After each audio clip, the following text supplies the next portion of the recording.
funny. People are always wondering what the next step in life is. And I say, life's a little bit like a maze, you know? Till you walk down one hallway and try to open the door, you don't know if it's a dead end or not. And people are trying to sit back, and that's where the procrastination comes in, and look real far down the hallway. And I'm like, just walk. Small and steady wins the race. What's the fastest way to change your life?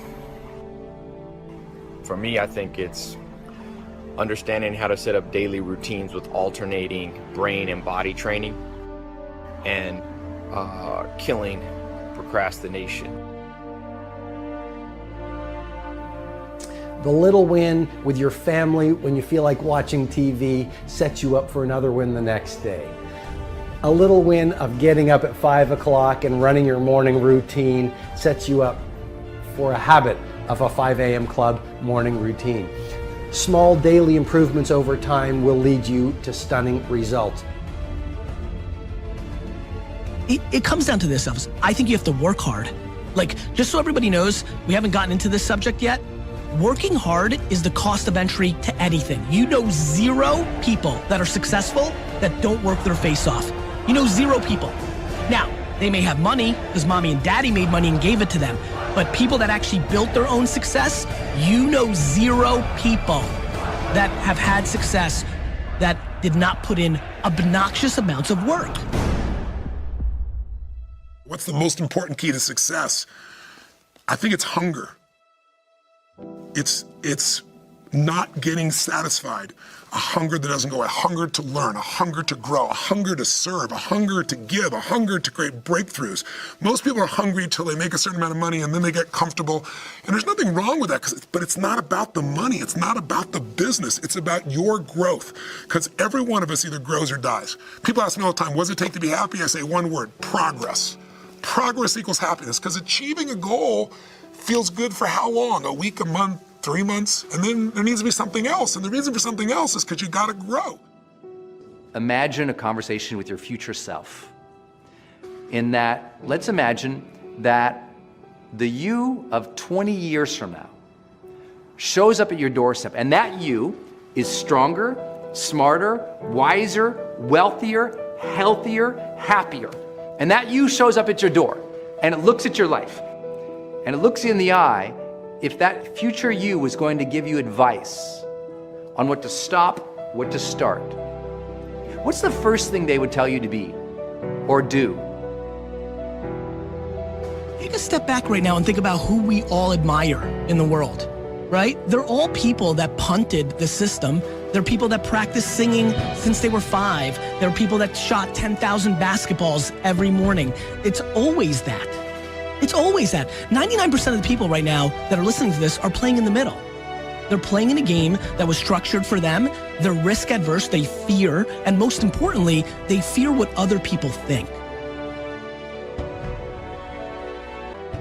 Look, I believe that we're all born with lots of goodness in us, but life throws curveballs. Life, the ambition of being alive helps us dream. And if you've been given a dream, don't discount that because you're not good enough yet. Develop yourself, weaponize yourself, teach yourself to be so good at something that is necessary to serve in the area of your dream that now you're never even thinking about your comfort zones. Your comfort zone is irrelevant. What matters is, what are you trying to do with your life? How are you trying to contribute? The one thing that discipline definitely does help you with is it helps you get things done. And when you get things done, when you actually do things, you have more success. If you have more success, sometimes a big part of success is just not being lazy and just doing it. Yeah. That's like 90% of it is just showing up. Get there and start working. Like, you're not going to feel perfect every day. It's pretty much the same with everybody that actually gets good at something. There's got to be those days you push through. And they're probably going to be more numerous than the days you don't. And so the benefit of discipline in my eyes has always been that through discipline, I get things done.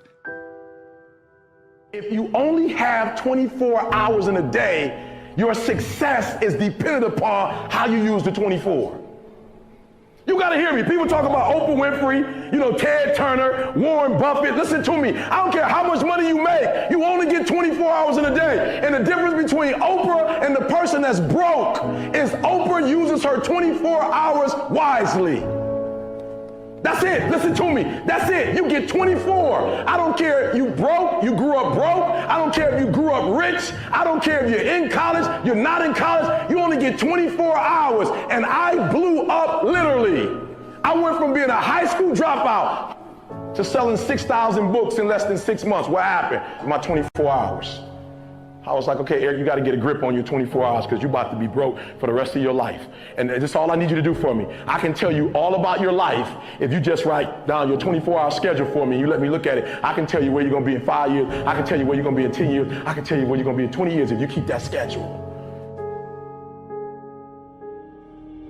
See if you can find some ways to multiply your value to the marketplace. And he said your income will immediately start to change. See, if you go through life holding back, and most of us do, most of us, if we ask ourselves, have we done all we can do? Most of us will have to answer, no, we haven't. We've been holding back. We have ideas that we don't act on, things we want to do. We're afraid to take chances. We go through life trying to seek security and not coming outside of our comfort zone, and we take most of our stuff with us to the grave. Up until then, I was hoping that the economy would change. I was hoping that my company would change. I was hoping that my paycheck would change. I was hoping that circumstances outside would change. And then here's what I found out. It isn't going to change. So then my question was, if it isn't going to change, how will my life ever change? And here's what my teacher taught me. When you change, everything will change for you. And I'm saying that the fact that you're still here, that you're still breathing, you've got some more work, and you owe it to yourself. You owe it to yourself. So when you get up in the morning, that you can look yourself in the face and say, hey, I'm living my life on my terms. Change your question, change your life. When it comes to planning your life, I want to get you to learn to ask 3 questions now. The question you want to ask yourself is, what do I want?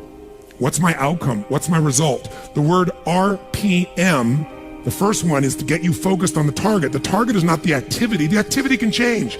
It's what's the result I'm after. If you know exactly what it is you really want, what you desire, what you're really after, clarity is power. The more clear you are and specifically what you want, the faster your brain can get you there.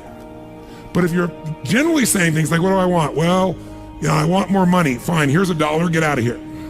Whether you get the outcome or not, whether you get that result, will be based first, do you have clarity? And the second thing is, whether you got enough emotional juice to keep going after it when things don't work out.